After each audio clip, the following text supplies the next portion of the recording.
श्री गणेशाय नमः। नमस्कार दोस्तों, ये राशिफल चंद्र राशि पर आधारित है। चंद्रमा मन का कारक है। हमारे मन और मस्तिष्क पर चंद्रमा का गहरा प्रभाव होता है।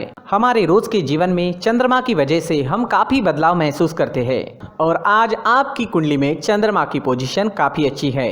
जी हाँ, चंद्रमा इस दिन आपकी कुंडली में दूसरे भाव में रहेंगे, यानी धन भाव में रहेंगे। ये दिन आपके लिए सफलता लाएगा। आपके अटके हुए काम पूरे हो जाएंगे, मन प्रसन्न रहेगा, खुशनुमा माहौल रहेगा। नौकरी में और बिजनेस में दोनों जगह आपको लाभ ही लाभ मिलने वाला है। जी हाँ, धन भाव में चंद्रमा होने से आपको धन की प्राप्ति हो सकती है। आपके बिजनेस में मुनाफा होगा। आपको हर तरह से लाभ होने की संभावना है। इस दिन पैसों का लेन देन करना आपके लिए फायदेमंद रहेगा। अगर कहीं निवेश करना है तो जरूर कीजिए। आज का निवेश आपको अच्छा फायदा दिला सकता है। ये दिन आपके परिवार वालों के साथ मजे में बीतेगा। जी हाँ, दूसरा घर कुटुंब का स्थान भी माना जाता है। आपके परिवार में इस दिन कोई छोटा मोटा फंक्शन भी हो सकता है। पारिवारिक सुख के मामले में आज का दिन बहुत अच्छा है। आप अपने परिवार को वक्त दे पाएंगे।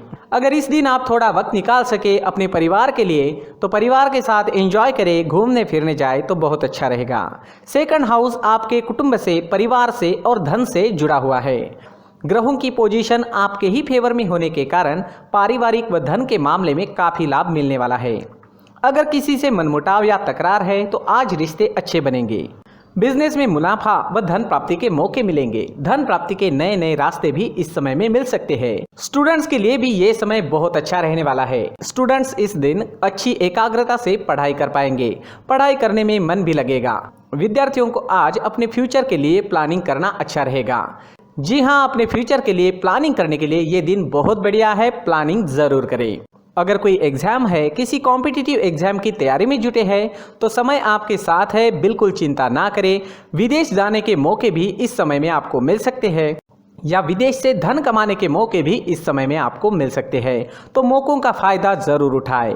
अगर पर्सनल लाइफ की बात करते हैं, लव लाइफ की बात करते हैं तो लव लाइफ के लिए ये दिन बहुत अच्छा रहेगा। अपना प्यार व्यक्त करने के लिए ये समय अच्छा है। मैरिड लाइफ में मधुरता रहेगी। पार्टनर एक दूसरे को अच्छे तरीके से समझ सकेंगे। अड़चने या तकरार दूर होती दिखेगी। अगर किसी को प्रपोज करना है तो समय अच्छा है, कर सकते हैं। सफलता मिलने की पूरी संभावना रहेगी। आज का दिन प्रसन्नता व आनंद से भरपूर रहेगा। इस वजह से दिन का पूरा लाभ उठाए, दिन को पूरी तरह से एंजॉय करने की कोशिश जरूर करें। अगर स्वास्थ्य की बात करते हैं, सेहत की बात करते हैं तो इस दिन स्वास्थ्य से जुड़ी कोई भी परेशानी नहीं होगी। दिन आनंद से भरपूर होगा। जो पहले से बीमार है उन्हें भी आराम मिल सकता है। अपने खान पान पर ध्यान दें, योगा करें, प्राणायाम करें और सुबह का टहलना शुरू रखें। अगर आपको ये जानकारी अच्छी लगी तो इस वीडियो को लाइक जरूर करें। दोस्तों, ये राशिफल चंद्र राशि पर आधारित है, लेकिन कभी कभी हमारी पर्सनल कुंडली में बाकी ग्रहों की पोजीशन कुछ इस तरह की होती है कि आपके राशिफल परिणाम में बदलाव दिख सकता है। इसलिए राशिफल को एक मार्गदर्शन के तौर पर लिया जाए तो ज्यादा अच्छा रहेगा। दोस्तों, सभी राशि के लोगों के लिए जीवन में आगे बढ़ने के लिए कुछ जरूरी बातें वीडियो में आगे बताई गई है, तो वीडियो आगे जरूर देखें। नमस्कार दोस्तों, व्यक्ति को अपने जीवन में सफल होने के लिए मेहनत के साथ साथ भाग्य का साथ होना भी बहुत ही आवश्यक होता है। अगर व्यक्ति का भाग्य उसका साथ देता है तो कम मेहनत में ही अधिक सफलता प्राप्त होती है। परंतु कई बार ऐसा देखा गया है कि व्यक्ति के जीवन में कई ऐसी घटनाएं घटित होती है जिसकी वजह से उसको बहुत सारी परेशानियों का सामना करना पड़ता है और इस स्थिति में व्यक्ति को बिल्कुल भी समझ नहीं आता कि ऐसा क्यों हो रहा है।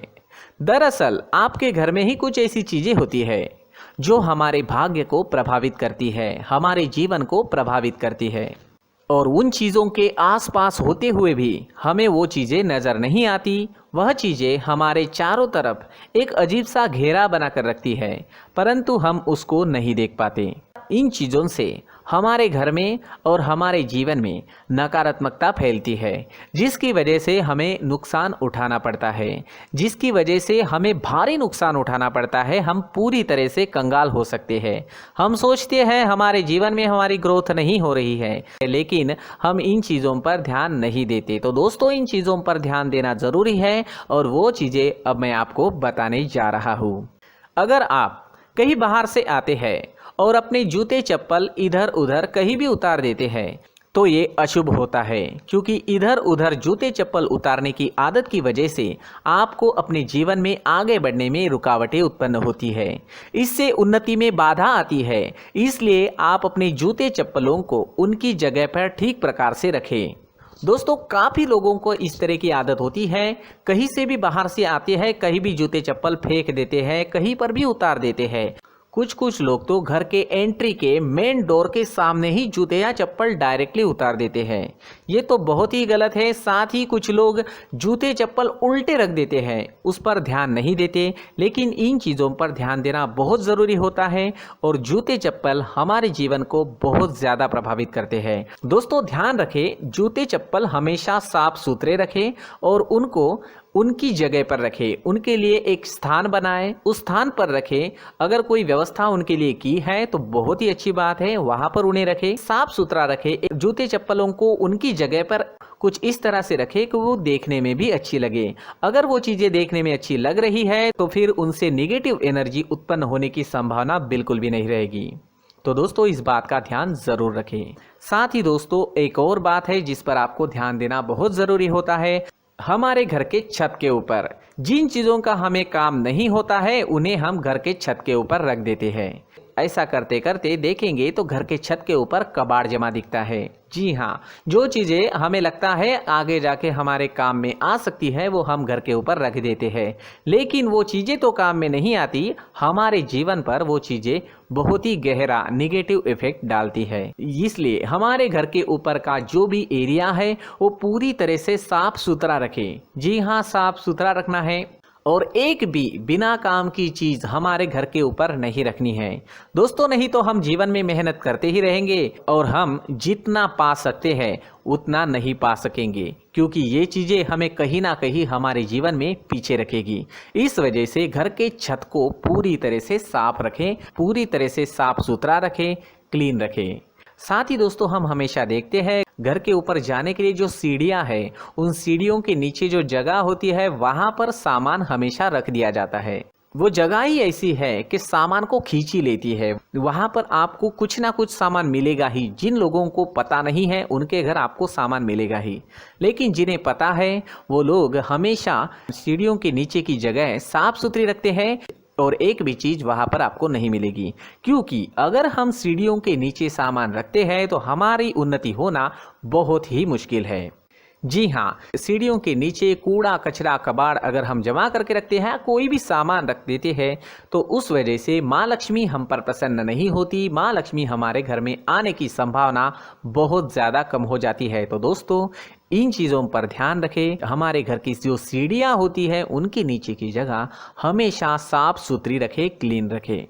साथ ही दोस्तों, अगर आपके घर में ऐसी कोई चीज़ मौजूद है जिसका आपको काम नहीं है, जैसे टूटे फूटे बर्तन, आईना, तस्वीरें, इलेक्ट्रॉनिक सामान, सोफा, कुर्सी, टेबल, पलंग, घड़ी, झाड़ू, गमला इत्यादि, तो आप इन सामानों को अपने घर से तुरंत ही बाहर निकाल दीजिए, वरना इससे आपको बहुत बड़ी परेशानी हो सकती है।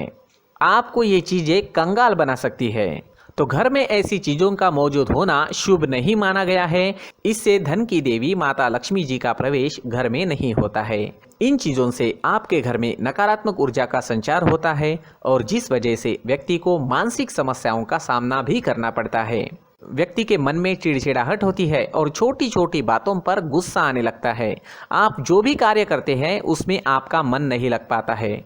इस व्यक्ति का जीवन घर में मौजूद इन चीज़ों की वजह से अंधकार में डूबने लगता है। इसलिए आपको घर में बिना काम की चीज़ें, कूड़ा कचरा नहीं रखना है। दोस्तों, एक और ख़ास बात है, हमारे घर में मकड़ी का अगर जाला है तो वो बिल्कुल भी शुभ नहीं है। जी हाँ, वो अशुभ माना जाता है। घर में मकड़ी का जाला होना अशुभ है। इससे आपके अच्छे दिन भी बुरे दिनों में बदल सकते हैं, क्योंकि मकड़ी अपना जाल शिकार को फंसाने के लिए बनाती है। और अगर आपके घर में मकड़ी का जाला है तो इससे घर में नकारात्मक ऊर्जा का प्रभाव अधिक बनता है और वास्तुशास्त्र के अनुसार इससे सकारात्मक ऊर्जा का नाश होना शुरू हो जाता है और घर में नकारात्मक ऊर्जा बहुत ज़्यादा बढ़ जाती है। इसलिए आप अपने घर को हमेशा साफ सुथरा रखें। कम से कम 1 महीने में अपने घर के हर कोने की साफ सफाई ज़रूर करें। जी हाँ, वैसे तो एक हफ्ते में साफ सफाई करनी ही चाहिए, लेकिन ना हो सके तो 1 महीने में तो आपको घर पूरी तरह से साफ करना चाहिए और मकड़ी के जालों को खास करके अपने घर में बिल्कुल भी पनाह ना दें। दोस्तों, मुख्य द्वार भी हमेशा साफ सुथरा रखें। मुख्य द्वार को हमेशा सजाया जाता है, क्योंकि मुख्य द्वार से ही हमारे घर में लक्ष्मी का प्रवेश होता है। तो मुख्य द्वार को साफ सुथरा रखें और सजा कर रखें तो बहुत अच्छा रहेगा। इससे मानसिक रोग और घर की परेशानियां दूर हो जाएगी, धन की कोई कमी नहीं रहेगी और इसके साथ साथ आय के नए स्रोत भी खुलने लगेंगे। इसी के साथ और कुछ चीज़ें हैं, जैसे टूटी फूटी जो भगवान की मूर्तियां होती है वो हमारे घर में नहीं रखनी चाहिए। साथ ही जो भगवान के पुराने फोटो है जो जमा करके रखे हुए होते हैं, तो दोस्तों वो चीज़ें नहीं रखनी चाहिए। जो भगवान के फोटो या भगवान की मूर्तियाँ जो घर के मंदिर में हैं, बस वहाँ तक सीमित है। अगर आपके घर के शोकेस में भी वो मूर्तियाँ रखी है, कुछ फोटो रखे थे, उन्हें भी साफ करते रहना चाहिए। जिन चीज़ों को हम मेंटेन नहीं कर पाते, साफ नहीं रख पाते, उन चीज़ों को घर से हटा देना ही आपके लिए अच्छा रहेगा। साथ ही दोस्तों, कुछ तस्वीरें हैं, जैसे डूबते नाव की तस्वीर या फिर झगड़े की तस्वीर या फिर कुछ ऐसी तस्वीरें होती है जो देखते ही हमें समझ में आ जाता है कि ये तस्वीर निगेटिविटी दर्शा रही है। इस तरह की तस्वीर भी आपको आपके घर में नहीं रखनी है। जी हाँ, इस तरह की तस्वीर लगाने से भी हमारे जीवन में उसी तरह की घटनाएं घटित होना शुरू हो जाता है। हर एक चीज़ हमारे घर की हम पर प्रभाव डाल रही है, तो इन चीज़ों को ध्यान में आपको रखना होगा। तो दोस्तों, कुछ ऐसे छोटे मोटे बदलाव करके हम हमारे जीवन में खुशियाँ ला सकते हैं, तरक्की ला सकते हैं, धन ला सकते हैं, माँ लक्ष्मी जी का प्रवेश हमारे घर में हो सकता है। तो इन चीज़ों को ज़रूर आजमाएं। इस तरह के बदलाव आप आपके घर में ज़रूर करें। धन्यवाद।